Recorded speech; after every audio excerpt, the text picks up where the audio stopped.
Okay guys, so today we are just going to jump straight into the tutorial. I am starting by priming my eyes using the Urban Decay Primer Potion in Enigma. This is hands down one of my favorite primers just because it gives such a nice, even, color-corrected base for your shadows to work on, which is great for colored eyeshadows. So to start off with, I'm going to take the Makeup Geek eyeshadow in the shade Fuji. I have no idea if you can still buy this anymore. I feel like it was discontinued, but any light green shadow will work too. There's a couple of good ones by NYX, and I'm just basically reapplying this over and over in my crease until I get the desired buildup. And then I am taking this green shade. It's in the Alice in Wonderland palette by Urban Decay. Not Alice in Wonderland, Alice Through the Looking Glass. And I'm just applying it kind of in a halo pattern, leaving the center of my eyelid blank. And then just going back in with a little bit of Fuji and blending it out. This, since it's such a bright color look, it takes a lot of blending and a lot of time, guys. And again, blending it out. This time I think I just cleaned the brush off and went back in. Now I'm taking the shade Zen by NYX, and I'm just applying it a little bit to give a more cooler toned green effect to my outer and inner corners.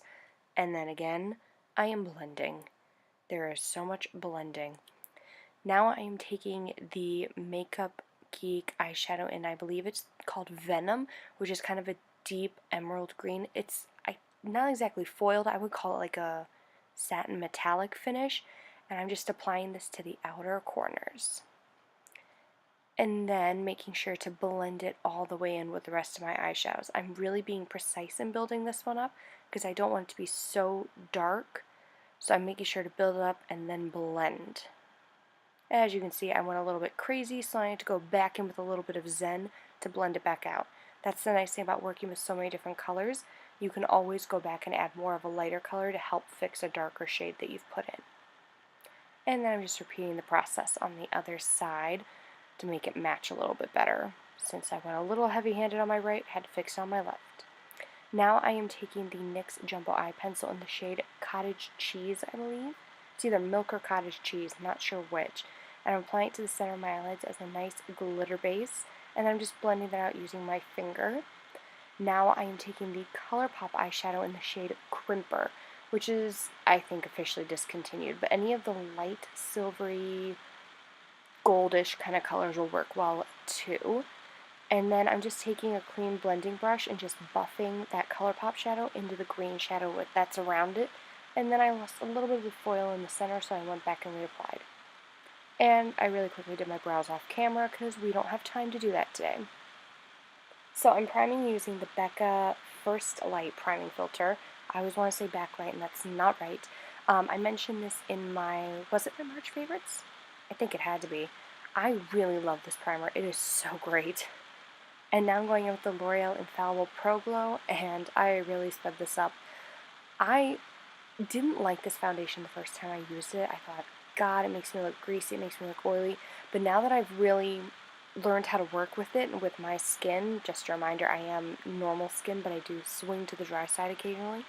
I've now found how it works best for me. I think I also used this in one of my Valentine's Day tutorials, which I will either link on the screen or link down below. Now I'm just going to conceal. Today I'm using the Smashbox Studio Skin Concealer in the shade Fair, and I'm using it to highlight my entire face. So I'm doing under the eyes, I'm also going to be putting it on my forehead, and then making a line down the center of my nose, and then highlighting my chin as well. I just really like using this. It's a really nice consistency of concealer, and I'm using the Kat Von D concealer brush to blend it out. This is such a great, precise concealer brush. Yeah, I'm having issues with my contacts. Ignore me. My eyes just keep watering no matter what I do. Now I'm going to set my under eyes. I'm going to use I want to say it's Ethereal Light is what that shade is in the Hourglass Ambient Lighting Powder Palette. Lighting palette? I don't know. It's one of those. I love this stuff. I love setting my under eyes with it and then kind of dusting it off using whatever face powder I set with, which today is the Makeup Forever Ultra HD setting powder. I'm just using that to set the entire face. For me, the glow of the foundation still comes through, but this helps it keep it from getting oily and greasy and to help the other powder products blend out nicely on top. For contour today, I'm going in with Too Faced Cocoa Contour in the shade Medium Contour. I mentioned it in my favorites of 2016. I know it's kind of a long time ago, it feels like. January feels like it was ages ago, doesn't it? But I'm just using this to contour all the usual places, cheekbones, jawline, and a little bit on the forehead. I've kind of been toning down the forehead a little bit just because it's not really my thing. And I'm just buffing it up with a clean powder brush. This one's by, I think, Morphe. It's one of the MB ones. Now I am taking the Tarte blush in the shade Exposed. I'm just lightly dusting on my cheekbones before I go in with Mary Lou by The Balm. One of like those holy grail ones that everyone on YouTube talks about. I'm just kind of getting into Mary Lou now. I wasn't the biggest fan of her before, but I think I'm definitely a fan now. And then I'm just rebuffing everything out again using that powder brush. I'm dipping it into the Makeup Forever powder. Now I'm going to go in and do my under eyes. I am taking that green shade from the Alice Through the Looking Glass palette. I keep wanting to call it Alice in Wonderland, and that's not it. And I'm just kind of buffing it along my entire lower lash line and kind of connecting it to my outer corner.